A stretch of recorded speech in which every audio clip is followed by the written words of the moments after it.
The Ben Ish Chai brings down a mashal, a parable, where there was an architect, and this architect received a blueprint of a magnificent palace, and he goes over to his apprentice and he tells his apprentice, I want you to please make a copy of this blueprint.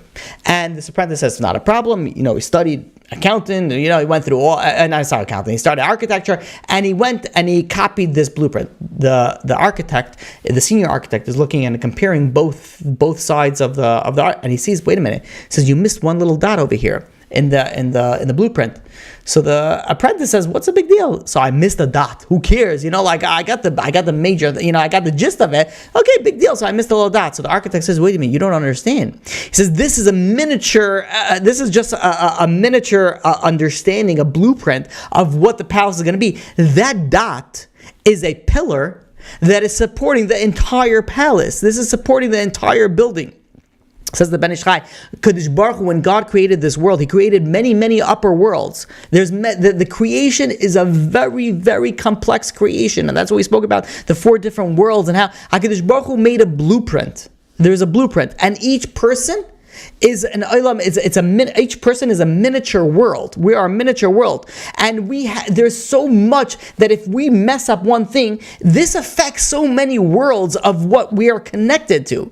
There is a tremendous effect of everything that we do. We think, okay, fine, mind your own business. I'll live my life, and you live your life. We don't realize that everything that we do has tremendous amount of effects in the next world and in other worlds as well. So this says the Kav Yashar, how careful and how much you have to think about what effect that you have.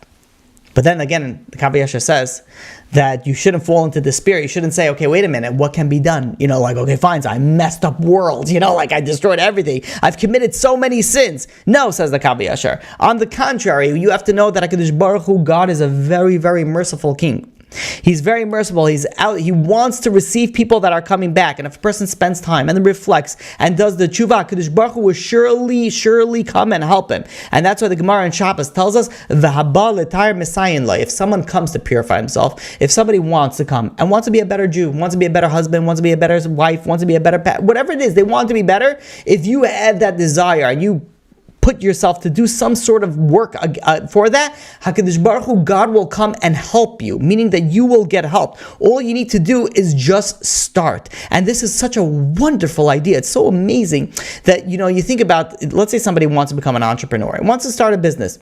So they have to literally do everything, unless they have a wealthy father or father-in-law, or they have to work a lot by themselves. But imagine somebody comes to the bank and they say, listen, I want to become an entrepreneur. The bank says, okay, just start a little bit, we'll take you the rest of the way.